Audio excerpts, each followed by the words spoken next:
Wayne Fox here. Sometimes when we're working on an image and we get the color where we like it, we find our whites are maybe not as neutral as we'd like to see them. White tends to pick up a lot of color from the surrounding areas. This is an example. If I look in the upper corner, you can see that I have some red color reflections going on off of these hoodoos, and I've got an overall blue cast to this snow. You can tell it may be a little better if I go into compare mode. On the right side, I've reduced most of that color cast and I've gotten the snow pretty neutral. Unlike reducing a color cast from a reflection, say in skin off of a brightly colored coat, which has to be done by using the opposite color and neutralizing it, when the problem is in the white areas of our image, we can use de-saturate and simply remove that color to get a more neutral look. How much we do that depends on personal taste and the image itself. And I'd like to show you 3 techniques I use to neutralize these whites. Which one or which combination I use depends on the complexity of the image, but I think you'll see how quick and easy it is to get your whites a little more neutral.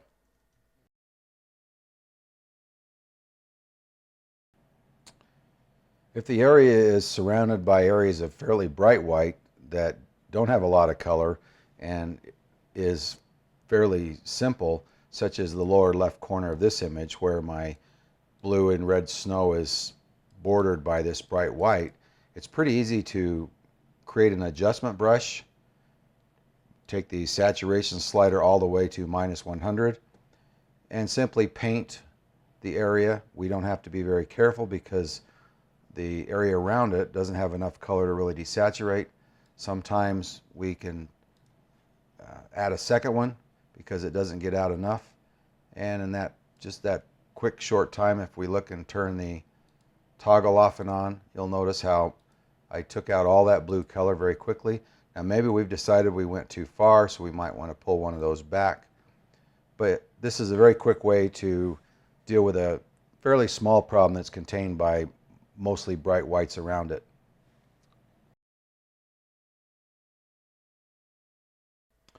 Sometimes the color cast in the whites of our image aren't shared by any of the rest of the scene.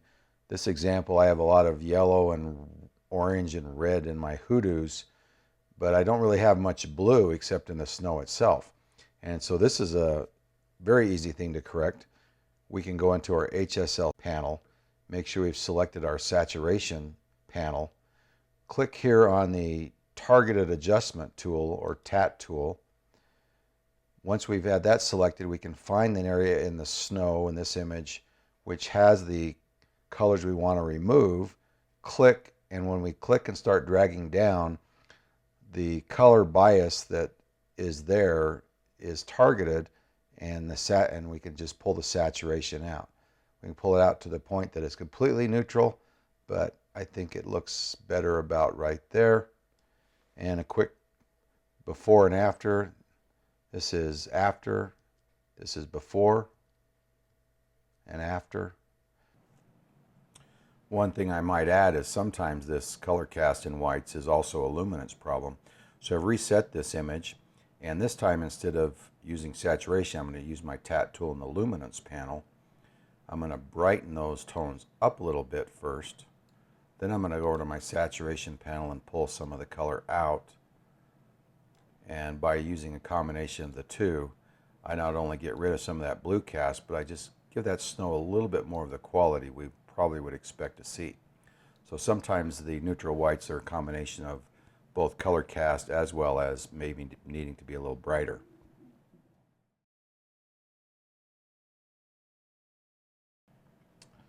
Sometimes the image is a little more complex and the areas we're trying to neutralize have similar color tones of areas that we don't want to neutralize, and that normally requires a trip to Photoshop. Now the advantage of Photoshop is we can use all of the tools of selections, of masks, of various layers, anything within the realm of Photoshop to isolate the areas we want to reduce the saturation on. The other advantage is it's very easy to tweak and adjust and make small corrections, which is something that's hard to do just in Lightroom or Adobe Camera Raw. This isn't really a tutorial on how to create masks, but I thought I would go ahead and take this image through Photoshop to give you an idea of what I would do. The first thing I would normally do, of course, is make a second layer because I don't want to affect my overall image. And now if I'm trying to isolate this snow, I'm going to do two things which might seem a little odd. The first thing I'm going to do is add a hue saturation layer to this image. I'm going to clip it to the layer right underneath it by clicking this little icon here. You can also do that by holding the Option key or Alt key and hold between the two layers.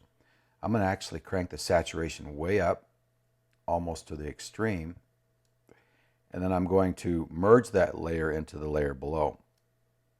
Now the reason I'm doing that is it will allow me to isolate my colors more effectively. This layer is simply a tool to create my mask, and then it will be deleted. Now I'm going to use my Select by Color Range option. In this particular dialog box, whenever I click a color in the image, then Photoshop will try to find all the similar tones in the image. My fuzziness slider determines how close the other color needs to be before it's selected. So as you can see, as I move around, I'm getting small parts of the image. As I turn the fuzziness up, it's a little bit, it begins to find colors that are a little further away. The real advantage here is I can use my plus eyedropper or hold the Shift key down, and I can begin to build on that image by clicking in various tones. And I'm going to actually zoom in so it's easier to do. By that, as you can see, by using that saturation layer, we've really exaggerated the blue tones in this, and we can make sure we get it. If I click and drag, that will select everything that I drug across. That's probably a little too much, but I do want to go ahead and get some of these lighter whites, and I'm going to turn the fuzziness down quite a bit. In fact, I'm going to turn it down even further. And when I think I've got a pretty good selection, what I'm doing is I'm comparing what is selected to the image. And as you can see, for example, this area, the white is pretty well represented. But I'll just go ahead and click OK.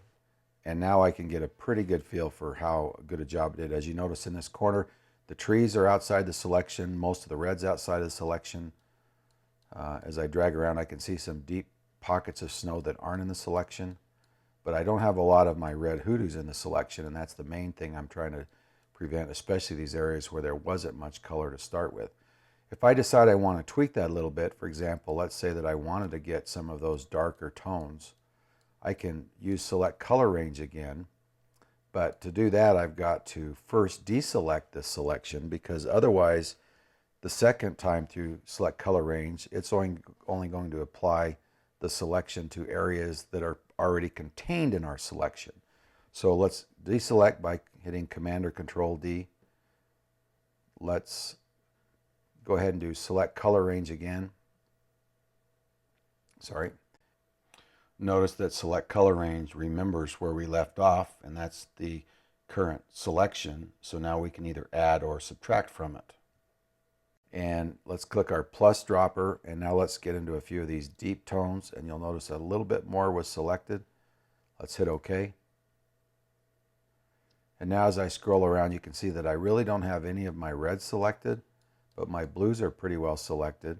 Some of my trees ended up being selected by that last selection. I don't know that that's necessarily bad. There really isn't going to be much color in a tree in a dark shadow like this. But we could repeat that process and try to pull that out. Deselect, Select Color Range, get down into where these trees are, hold the Option key down, and we can say, okay, let's not pick those darker colors. Hit OK. And now you notice a lot of the color around the tree. Once you have that pretty well where you think it should be, the next step is to create a mask. I do not use Select Modify Feather.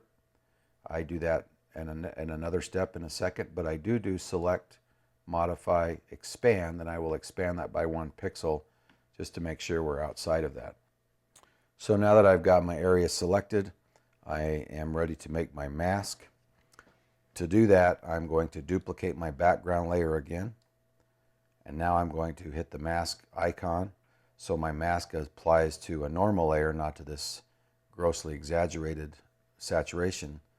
I'm going to actually throw it in the trash now because I don't need it anymore. I'm ready to apply my Gaussian blur now to this mask. This is what I do instead of uh, instead of feathering it, is I will go in and do Gaussian blur. You might even want to select the mask before you do this, but this gives me a pretty good idea on, as I do this, I can see how much or how soft that edge is going to be. I found that normally a radius of 2.5 to 3 pixels with my camera is about right. Let's turn preview off because we really can't preview it anyway. And once I get that, I apply that. And now you can see if I click on my mask, I no longer have those hard edges, but everything's a little softer. Okay. Once I've done that, my next step is to add my hue saturation adjustment. And again, we want to make sure we clip that to the layer below.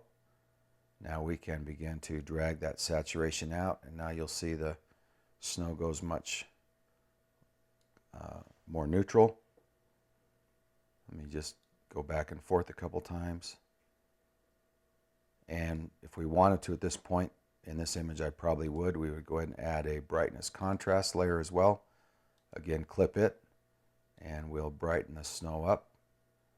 And I think at this point you can see that I've cleaned that snow up. It's very neutral.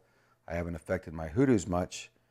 If I feel I did, the good part about this technique is I could go in here, I could hide my bottom layer, I could zoom in on areas I think I don't want to be affected. For example, this area of the hoodoos. Go to my mask and just use my brush, and I can paint on my mask to prevent the saturation from occurring in some of those areas. I could also use other tools to find selections and bring those back. In this particular case, I really didn't get much of those hoodoos showing. And I've been able to brighten up my snow. Let's pop that open. Let's pop that open. And let's go back to our history. This is before I started, and this is after I was done. And you can see the snow brightening up without a lot of effect of the hoodoos. So here's the image after we're all finished. You notice my whites are more neutral. They're not completely neutral. I did leave a little of the blue in and a little of the red in. The main point of the video is to talk about how getting our whites neutral in images is easier done by desaturating the color from the white rather than by trying to apply the opposite color and neutralizing it. Hopefully the video gave you a few tips on other things as well. Thanks for listening.